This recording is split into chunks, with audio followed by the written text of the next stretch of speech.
So I just now started the recording. So if you do not want to be on the recording, feel free to turn off your camera.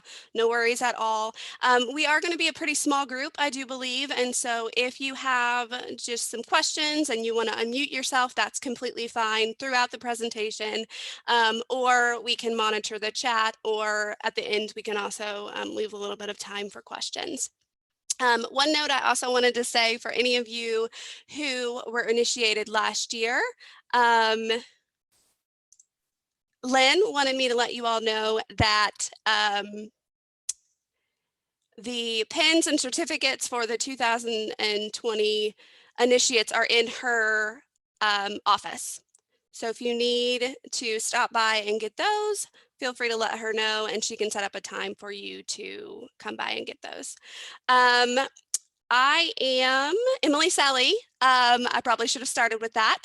I work with the Office of Nationally Competitive Awards here on campus, and we work very closely with the Children's Center, which is the office that houses Alpha Lambda Delta. So the reason that we have kind of teamed up on this session is because obviously the Children's Center works closely with the leadership of Alpha Lambda Delta. And also nationally competitive awards, we work with awards and external scholarships and funding for students outside of UK. So if you've ever heard of the Rhodes Scholarship or the Truman Scholarship or anything similar to that, those are the types of scholarships that we work with UK students to apply for. So if you have any questions about external scholarships, we are the people that you can come to for help with that. So we also are helping with these funding opportunities for Alpha Lambda Delta. I'm also joined today by the lovely, the talented Hannah Cleary. She is here. She was awarded the TRO Scholarship, which we're going to talk about in just a few minutes.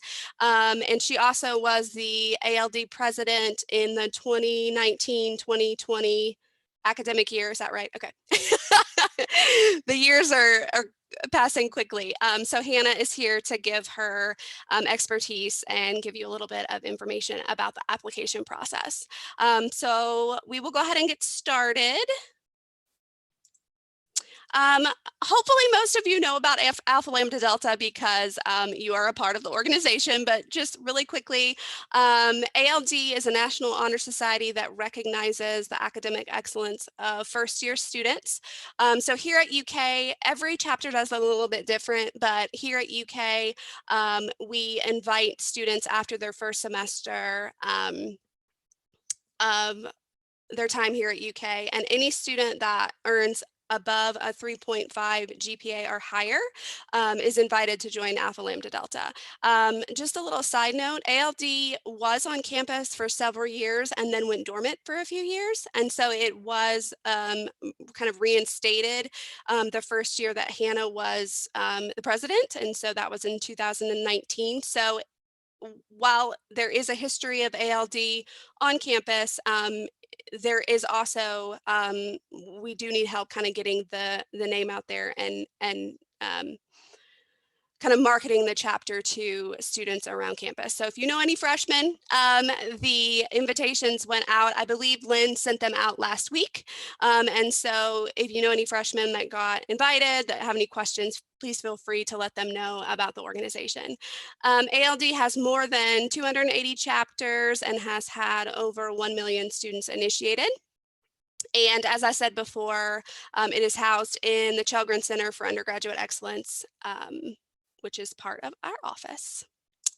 So we are going to talk today a little bit about the 3 main scholarships that you can apply for as a member of Alpha Lambda Delta. One of the great things about these scholarships is that they are only offered to students that are in the organization, and also as an organization that is relatively new-ish on campus, there aren't a ton of students at UK that will be applying for these scholarships total. And so it's a good way to really have a good possibility of getting some money during your time here on campus. So the graduate fellowship, the deadline for it actually has already passed for 2021. But a lot of you, if you were initiated last year, are likely not planning to move on to graduate school next year anyway. So this is something that you should definitely keep in mind for next year. Unlike the other two scholarships that we are going to talk about, the graduate fellowship is a direct application to the national office. And so the other scholarships you actually go through our office to apply for, and then we can send through one student as a UK representative to the national office, whereas the graduate fellowship, you just apply directly to them. So ALD offers 26 graduate fellowships. They range from $2,000 to $7,000. You can use them for a graduate program or a professional program. So if you were going to med school, dentistry, law school, anything like that, you can use it towards that as well. The national organization awards $76,000 per year, which is quite a bit of money. And so you can see the eligibility there. You have to be an initiated member of ALD who has maintained at least a 3.5, and you do have to plan to enroll full-time in an advanced degree program. The selection is based on your academic record, so your GPA and the courses that you've taken, recommendations. There are a few essay questions that you must answer, and then your campus and community activities. And so, like I said, that application deadline has already passed for 2021, but if you are planning to go to graduate school later on, this is something to think about next year. And our office, the Office of Nationally Competitive Awards, is more than happy to help you if you decide to apply for a graduate fellowship. Just kind of keep us posted, put a note in your calendar for next year, and reach out and we will help you with that. All right, there is also a scholarship that is specifically for study abroad. It's called the Stemler Scholarship. And I know study abroad is a little bit of a question mark right now. From what I understand, UK is hoping in the fall, and I think we're all hoping in the fall, to be somewhat back to normal in terms of studying abroad. And so there are 20 study abroad scholarships available ranging from $1,000 to $2,000.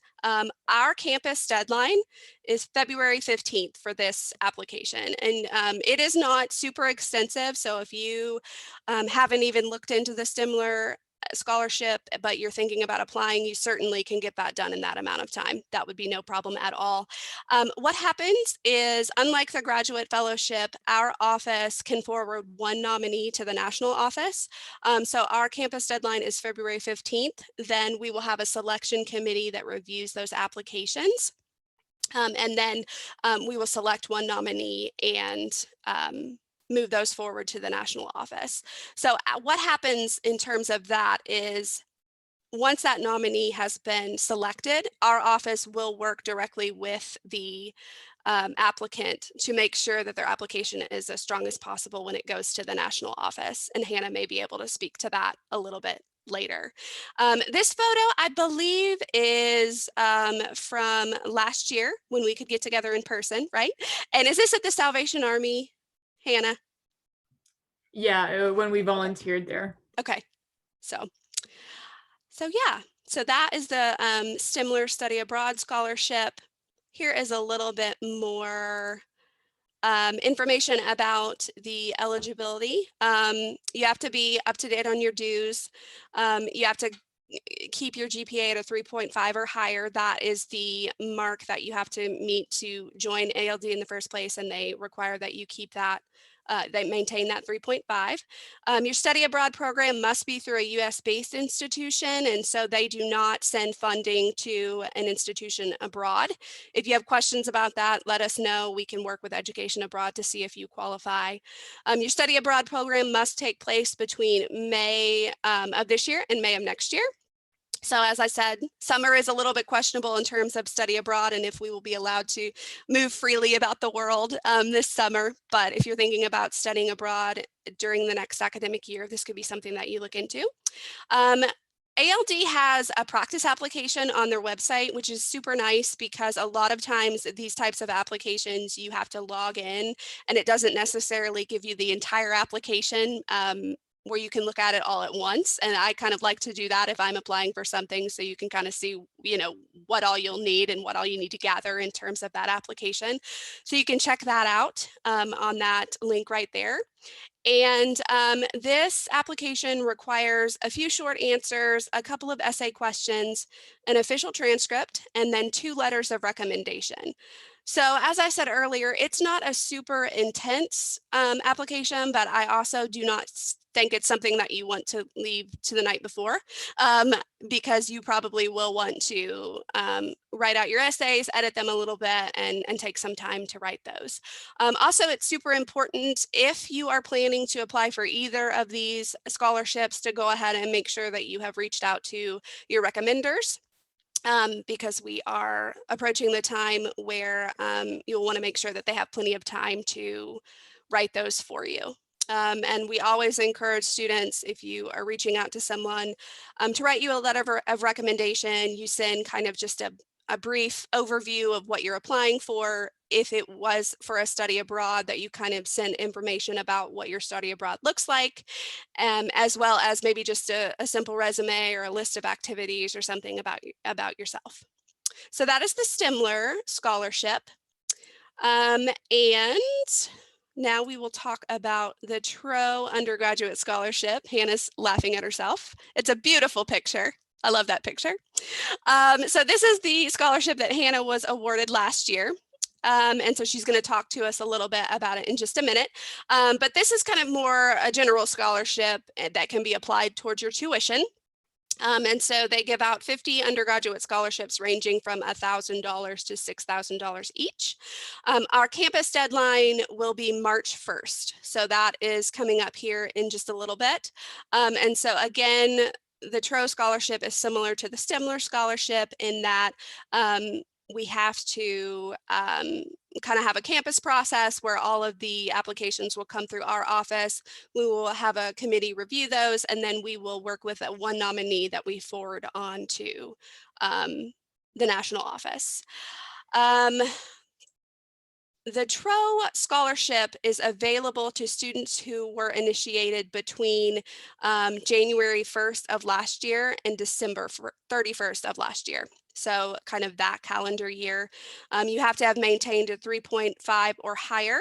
And then again, there is a practice application located at that link right there where you can kind of see just a general idea of the questions that they're going to ask, the essay questions and those types of things. Similar to the STEMler, it requires a couple of short answers, some essays, your official transcripts, and again, 2 letters of recommendation. Now, I believe, and this is something that we can look into if you find yourself in this situation, I believe you can upload an unofficial transcript if an advisor through ALD will kind of certify that it is a correct transcript. So if you are planning to apply, let us know and we can do that for you because that would avoid you having to pay. I'm not sure how much a transcript is. $10, $12, but that would keep you from having to pay for that fee since you are applying for an award. Okay, well, I am going to hand things over to Hannah now to kind of talk through her process. Hannah, if you can tell us just a little bit about why you decided to apply for the TRO and what kind of the application process looked like. All right, awesome. So first, before I start, I'm gonna send this link in the chat that Jessica wanted me to have you all fill out for attendance. So please fill that out at your convenience. But yeah, so I think the reason it boils down to why I applied for the TRO scholarship was because I was eligible. Like in reality, like ALD doesn't, especially at UK, doesn't have all that many members. In ALD, while it does have a lot of members across the United States, it doesn't. It's easier than you think it is to be competitive for these things, and like, I mean, free money is free money. So I think if you're eligible, like grab the opportunity as you can. Like it doesn't hurt to apply. And even if you don't get it, you still have those applications. You have the experience of doing it in the first place. So when I applied, it was actually a little bit different than how I think it's going to be this year, because when I was applying was like right after we got kicked off campus last year. So I was like, you know, transitioning home like after spring break. And so they actually like extended the national deadline, and I think they extended the campus deadline. And I'm not sure how many people actually applied from the campus, but yeah, so you go to their website, you submit your online form. One thing I always recommend is like to type any answer you submit in a Word document beforehand and then like save those. Like I have like a folder on my desktop that's just like applications and scholarship documents. So that way I can just like go back and reference. And also like sometimes like the website will time out and then like all of your work is like gone. So yeah, Word documents are preferred, but you basically go on their website and you submit everything through their website, and like that is how it goes like to UK. Now, I'm not really exactly sure how like that like process works, because also like I said, I don't know how many people applied last year. So I didn't really know if I was the one who was forwarded from UK until I like got a call from Dr. Whitlow saying I got the like scholarship from the national office. So I don't know what that process will exactly entail in terms of like beefing up your application for the national office, but I would definitely recommend that because these people in the Nationally Competitive Awards office specifically like have watched students like win these nationally competitive awards, like really good, like prestigious awards, and they know what it takes to win those awards. So I would definitely recommend if you're the student selected from UK to work with them as much as possible in order to make your application as strong as it can be.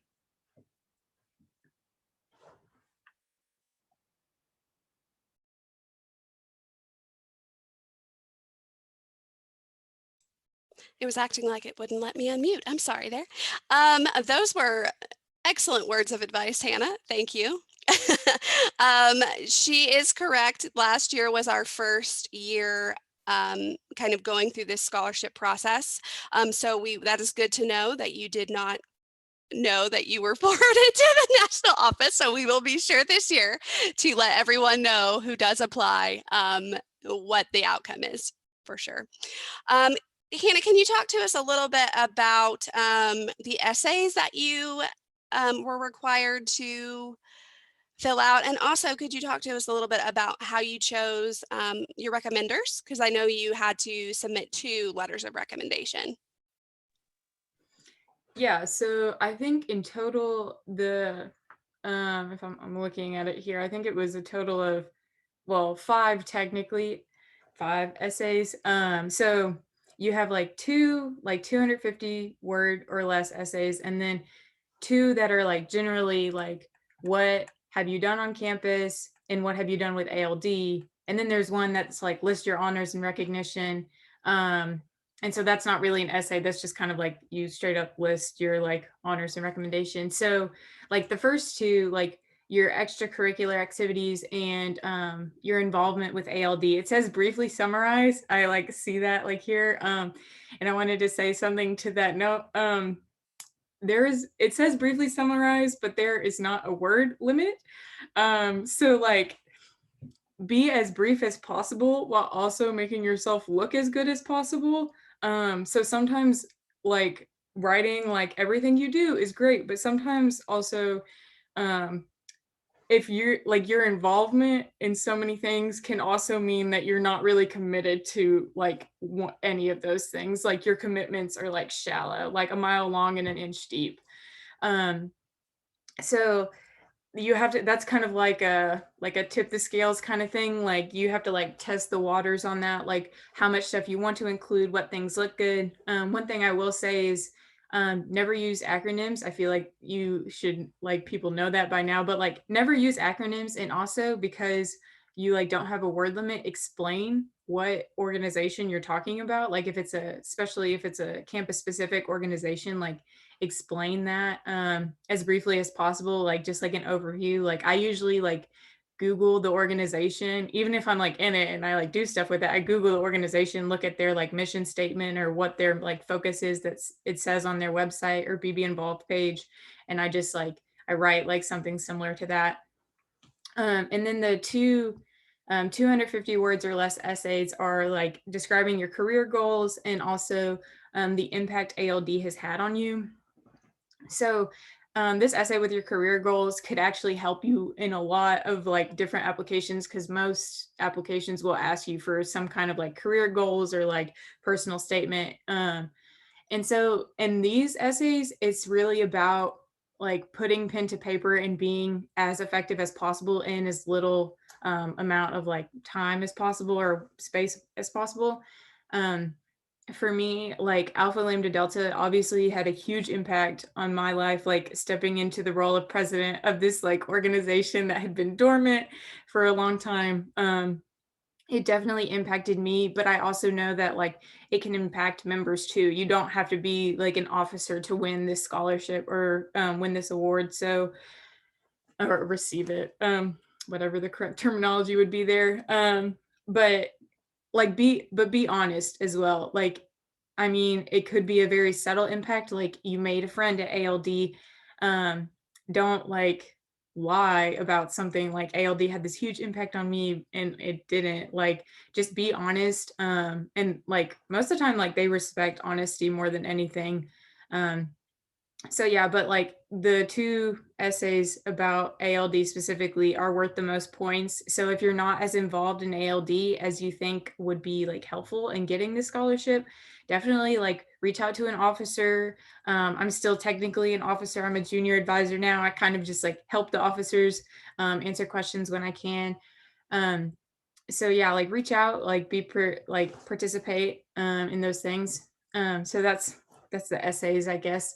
And then in terms of recommendation letters, I asked two people who had already written me a recommendation letter before. Um, and that being said, I mean, when things were different, I think I would still do it now, honestly. When I first asked any of my professors for a letter of recommendation, I asked them in person. I like went to their office, like if they weren't there, like I like tried again the next day, or I like try to figure out when their schedule was. And I know some of you don't have time for that, but like you could also like email them and ask them if they're willing to set up an in-person meeting or set up a Zoom meeting with you, like just to like chat or whatever, and then like ask them. Like I think it's better if you ask them face to face or like Zoom to Zoom the first time you ask for a letter of recommendation, because it shows that you're like you actually care about like their like interaction with you. So I chose actually the director of my major and a biology professor as my two like letters of recommendation, people who I talked to like about not only just like my studies but also my life, so they could speak to more about my character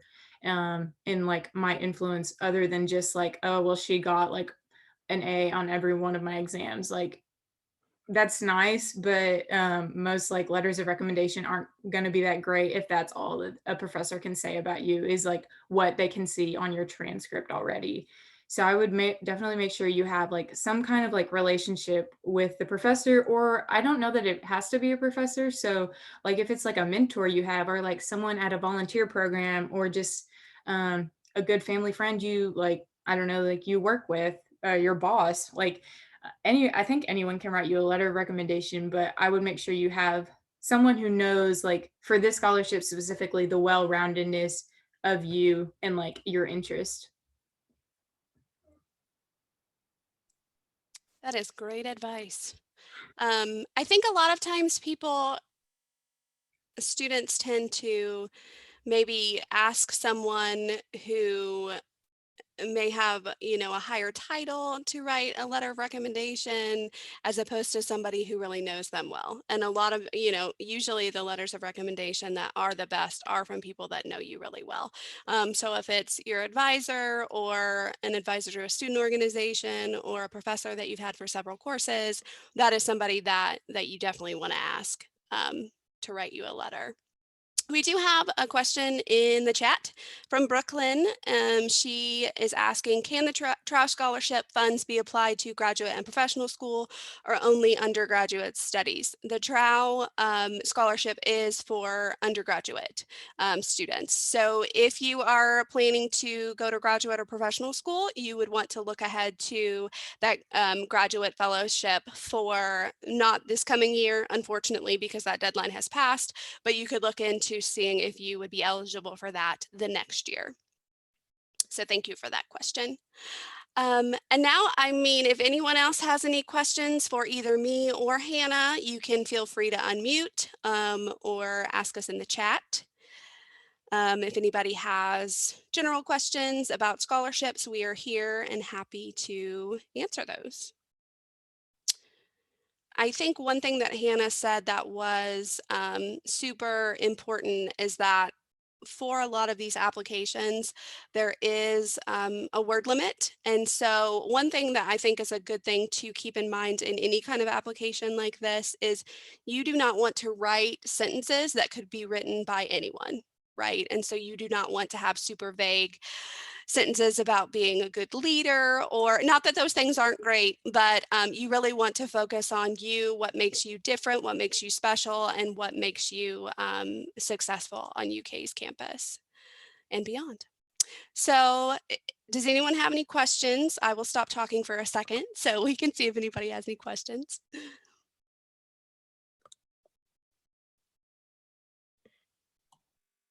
I will say one quick note on the on your like question, Brooklyn. I think you're like a junior maybe. So like you wouldn't be eligible for the Troy scholarship, but the way that it worked was they like sent a check to UK and then it was like deposited into my account. And so because I'm like living off campus, like I didn't have that many expenses and I had other scholarships as well. So that money just kind of got refunded to me. So like if you like have an excess of funds, like it will like go straight to you. So you could apply it to like graduate or professional school.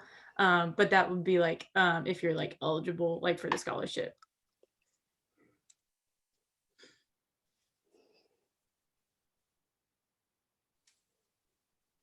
And then we have one other question from Shelby. She says, were you notified that you were, I think, nominated by UK, or did you first find out when the national organization announced the awards? So like I don't hold this against anyone like at like in the National Competitive Awards office, but I actually didn't know that I was the one nominated from UK until like but when so the National Awards office I think will contact the because Dr. Whitlow is our rep or advisor I think for ALD, and so I think that the national office like contacted her first before they made any kind of announcement to anyone about like the scholarships, like general like social media announcement or anything. And Dr. Whitlow like called me like afterwards, and so that's how I found out that I got it. Like she called me, and then eventually I got an email from the national office as well. But I will say it was like a different time. They were like it was coronavirus like actually in its like first like few days. So I didn't know, but I am sure that they would like let you know this year. Yes, I will make sure that happens.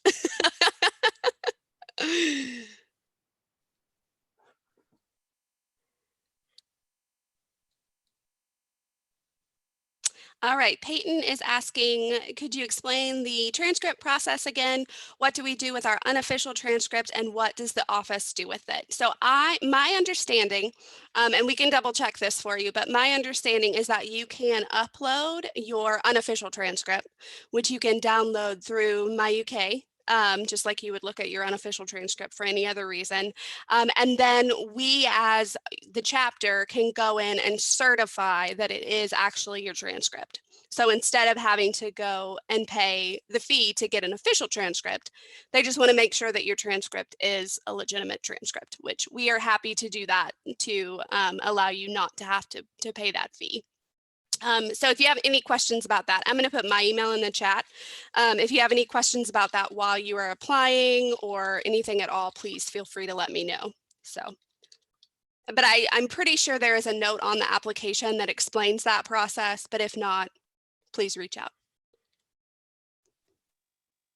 Yeah, I will say I submitted an unofficial transcript and I had no idea if it would go through or not. But like, as long as you get these email confirmations, and you can always, like, one thing I've done, because I've applied to like a few summer like internships, and I like email, like when it's like contact this like generic email, if you have questions, like use that, like contact those people, like if you have questions, like to make sure like if you have submitted all of your documents. So yeah, I submitted an unofficial transcript.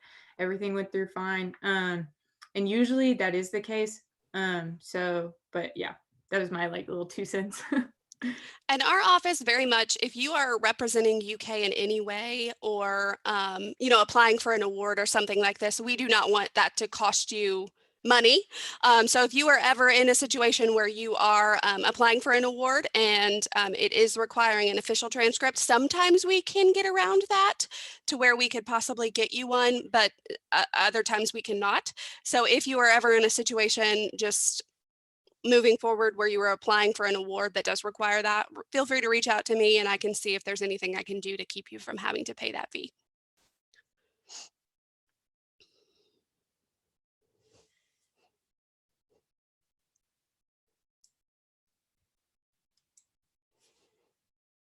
Okay. Well, Peyton put a little note in the chat that she has a couple of announcements that she would like to make. So Peyton, feel free if you are ready to unmute. I think you should be able to. Okay, so Jessica was unable to be here today because she had class, but she just told me a few things that she wanted me to let y'all know. So first, next month, we're going to be having a regular meeting. This counts as our meeting for this month. And at that meeting, we'll talk about our events and our plans for the semester and just our expectations. And then Jessica said that closer time, that's when she'll send out the email with all the details.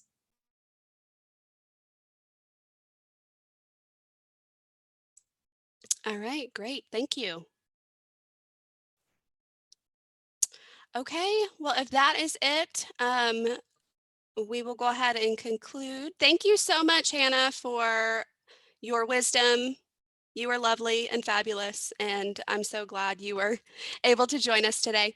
If you have any questions, my email address is in the chat. Hannah's email address is in the chat, and you can always reach out to any of us in the Chelgren Center or the Office of Nationally Competitive Awards. I very much hope some of you apply for these awards. They are great opportunities. Like Hannah said, she said it well, who doesn't like free money? So thank you so much for letting me speak to you today, and feel free to reach out if you need anything. Thank you.